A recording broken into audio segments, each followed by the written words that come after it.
ஓம் நம சிவாய. தென்னாடுடைய சிவனே போற்றி, எந்நாட்டவர்க்கும் இறைவா போற்றி. கடவுள் அருள் வலைதள ஊடக நேயர்கள் அனைவருக்கும் ஜோதிடர் யோகி ஜெயப்பிரகாஷின் அன்பான வணக்கங்கள். 7.5 சனி, அஷ்டம சனி, இந்த 2 வார்த்தைகளை கேட்டாலே பதிவு விட்டு ஓடி போயிடலாமான்னு தான் பல பேருக்கு தோணுங்க. ஏன் ஆள் அப்படிங்க.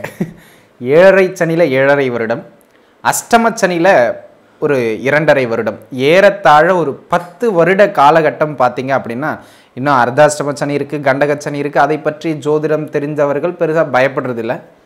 இந்த அஷ்டம சனியிலும் 7.5 சனியிலும் தான் ஒரு மனுஷன் அப்படியே ஆடி போயிடுறாங்க. 30 வருடம் கொண்ட தன்னுடைய ஒரு ராசி மண்டலத்தை சுற்றி வருகின்ற சுற்றுவட்ட பாதையில், சுற்றுப்பயணத்தில் ஒரு மனிதனை சனி 10 வருடம் பதற வைக்கின்றார் அப்படிங்கிறதாங்க அர்த்தம். சரி, அப்போ 7.5 சனி நடந்தால் நமக்கு என்ன நடக்கும்? எல்லாமே நடக்கும் சார். ஆனால் பூரா எது நமக்கு நடந்தால் நன்மை இல்லையே அதுதான் சார் நடக்கும் அப்படின்னு தான் நம்ம எல்லாருமே நினச்சிக்கிட்டு இருக்கோம். ஆனால் அன்பு நண்பர்களே, இங்கே ஒரு குறிப்பான விஷயம் என்னென்னா, இந்த பதிவில் நம்ம எதை பற்றி பார்க்க போகிறோம்னா, 7.5 சனி நடக்கின்றது, அஷ்டம சனி நடக்கின்றது. இந்த மாதிரியான கோச்சார ரீதியாக சனியினுடைய பயணத்தில் 7.5 சனி காலகட்டத்திலும் அஷ்டம சனி காலகட்டத்திலும் யாருக்கு தீமைகள் நடப்பதில்லை, மாறாக நன்மைகள் நடக்கின்றது அப்படிங்கிறத பார்க்க போகிறோங்க. இதுக்கு ஜோதிடத்தை பற்றின கொஞ்சம் அறிவு உங்களுக்கு இருந்தால் போதுமானது, ஒரு அடிப்படை அறிவு இருந்தால் போதுமானது. அன்பு நண்பர்களே, 7.5 சனி அஷ்டம சனி பாதிப்பை தரும், அது தெரிஞ்சது தான். எப்போ பாதிப்பை தராது? நீங்கள் பிறந்த லக்னம் எதுவானாலும் சரி, நீங்கள் பிறந்த ராசி எதுவானாலும் சரி, அந்த ராசிக்கு 12ஆம் வீடு, ராசியிலேயே ராசிக்கு 2ஆம் வீட்டில், ராசிக்கு 8ஆம் வீட்டில் இந்த சனி செல்லுகின்ற காலம் மிக கடுமையான காலமாக சொல்லப்படுகின்றது. இப்போ லாஜிக் என்ன அப்படின்னா, 2 விதி தாங்க இதுக்கு. இந்த 2 விதி உங்கள் ஜாதகத்தில் இருக்கான்னு பார்த்துக்குங்க. இருந்துச்சுன்னா 7.5 சனியால் உங்களுக்கு பெரிய பாதிப்பு கிடையாது, மாறாக 7.5 சனியால் நன்மைகள் நடக்கும். உங்கள் ஜாதக அமைப்பின்படி சனி ஆட்சி உச்சம்னு சொல்லக்கூடிய மிக வலிமையான நிலையை பெற்றிருக்கக்கூடாது. உதாரணத்திற்கு துலாமில் ஆட்சியையோ, மகர கும்பங்களில், அதாவது துலாமில் உச்சத்தையோ மகர கும்பங்களில் ஆட்சியையோ அவர் பெற்றிருக்கக்கூடாது. இது ஃபர்ஸ்ட் ரூல்.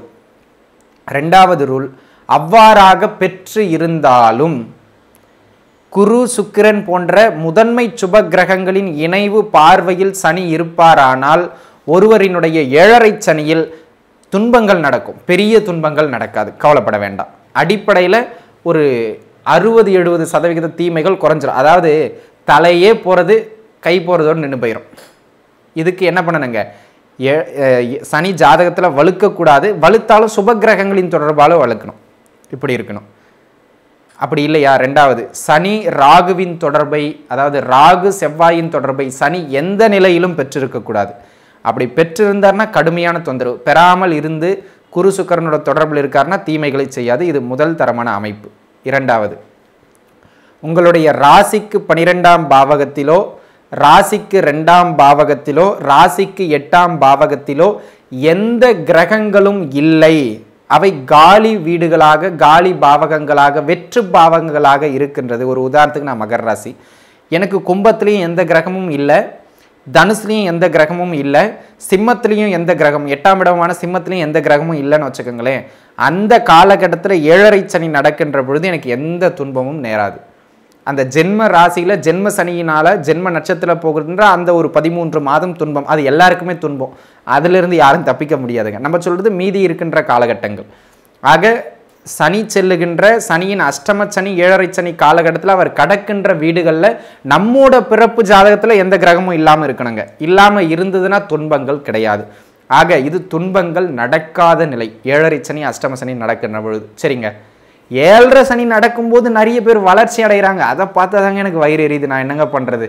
எனக்கு என்னடான்னா பிச்சுக்கிட்டு இருக்கிறதெல்லாம் போய்கிட்டு இருக்கு, அங்கே என்னடான்னா அவனுக்கு 7.5 சனி தான் நடக்குது, ஒன்றும் இல்லாதவனை தூக்கி கோபுரத்தில் வச்சுக்கிட்டு இருக்கு அப்படின்னு பார்த்தீங்கன்னு வச்சுக்கோங்களேன்.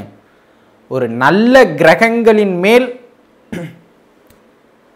இந்த கோச்சார சனி போகின்ற பொழுது, ஒரு உதாரணத்திற்கு இப்போ நான் மகர ராசிங்க, என்னுடைய ஜாதகத்தையே நான் உதாரணத்துக்கு சொல்கிறேன். நான் மகர ராசி, என்னுடைய ராசிக்கு 12ஆம் வீடான தனுசில் எனக்கு சுக்கிரன் இருக்காருங்க.